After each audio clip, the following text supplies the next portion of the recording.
TV news కి స్వాగతం। AP Congress party పగ్గాలు చేపట్టిన తర్వాత మొదటిగా ఇచ్చాపురం నియోజకవర్గంలో వైఎస్ షర్మిల ఇచ్చాపురంలో కాంగ్రెస్ పార్టీ నాయకులతో నియోజకవర్గ కార్యకర్తలతో సమావేశాన్ని ఏర్పాటు చేశారు।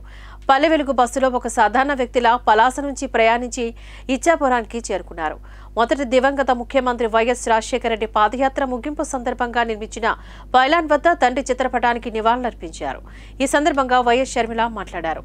ఏపీ ప్రభుత్వం ఎమ్మెల్యేలందరూ బీజేపీకి ఊడిగం చేస్తున్నారని, బీజేపీకి బానిసలు అయిపోయారని మండిపడ్డారు।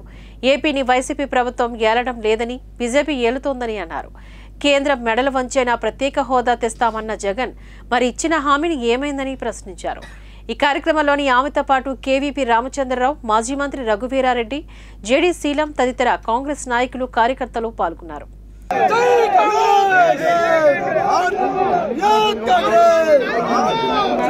రాజీవ్ గాంధీ గారు చనిపోతే రాజీవ్ గారు చనిపోయిన తర్వాత ఆయన పేరు కూడా సిబిఐలో చేర్చడం జరిగింది।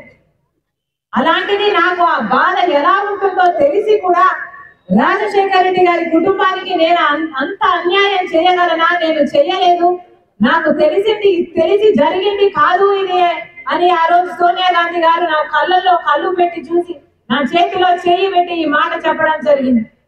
ఇది వాళ్ళు తెలియక చేసిన పొరపాటు అయి ఉండొచ్చేమో కానీ వాళ్ళు చేసిన తప్పిదం అయితే కాదు। ఇది రాజశేఖర రెడ్డి రక్తం, రాజశేఖర రెడ్డి బిడ్డ। వాళ్ళతో మాట్లాడిన తర్వాత వాళ్ళ మనసు అర్థం చేసుకున్నాక చెప్తున్న మాట। ఇంకొకటి చెప్తున్నా, రాజశేఖర రెడ్డి గారు బీజేపీ పార్టీకి వ్యతిరేకం।